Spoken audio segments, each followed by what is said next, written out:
Šiandien labai simboliškai noriu pakalbėti prie šulinio apie vandenį, nes tie, kas gyvena sodybose atskirai, tai turbūt yra tik du įmanomi vandens šaltiniai, tai yra šulinys, jo būna mažai, daugiau visokių problemų.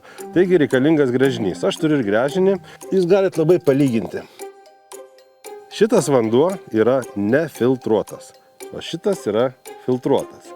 Kas yra nefiltruotame vandenyje? Mano žmona Laisvė tai tiesiog nepakenčia to vandens, negali jo gerti, nes kas jame yra? Geležies kiekis viename litre miligramais viršyje normą 14 kartų. Jisai nėra gerai mūsų buityje.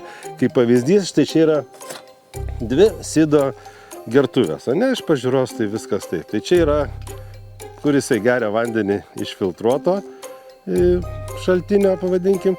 O čia yra, kur teko kelis kartų įpilti nefiltruotą vandenį ir skirtumas, manau, labai akivaizdus. Dar viena problema su vandeniu mano sodyboje gerokai viršė kietumo parametras.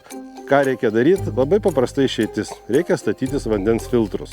Filtrai reikalingi tokie, kurie nugeležina vandenį ir kitas filtras, kuris minkština vandenį. Visą tai aš gavau iš LT Aqua, lietuviška puikiai įmonė. Kad žinotumėt, koks jūsų vanduo, jūs galite kreiptis į juos, jie atvažiuos, paims mėginį, ištirs jūsų vandenį ir patars, kas geriausia būtų jūsų namams, sodybai. Žodžiu, kaime galima gyventi, turint puikų požeminį vandenį.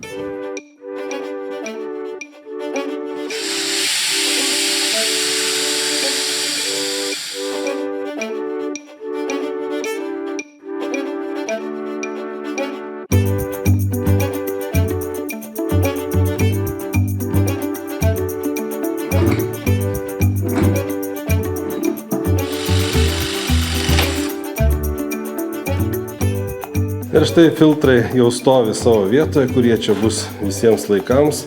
Čia yra nugeležinimo 2 kolonos ir Solid Soft minkštiklis, išmanusis premium klasės įrenginys, kuris rodo visus parametrus. Taip pat, kas naudoja, turbūt jau žinote, kad labai svarbu žinoti, kiek yra druskos, nes čia reikia pilti specialią tokią druską, kuri minkština vandenį. Čia netgi yra daviklis, kur rodo, kiek tos druskos dar yra ir kada reikia papildyti šį įrenginį druska. Jie dirba tyliai, gauni gerą išvalytą vandenį, nugeležintą, paminkštintą. Ir dar vienas dalykas statysis virtuvėje po kriaukle, tai dar pagerintojas vandens filtras, kuris pagerina vandenį. Magnio atsiranda, mineralizacija padidėja, tai šį daiktą statysime tada, kai jau turėsiu virtuvę. Visos paslaugos nuo vandens ištyrimo iki filtrų pastatymo, parinkimo ir mėgaujasi puikiu vandeniu.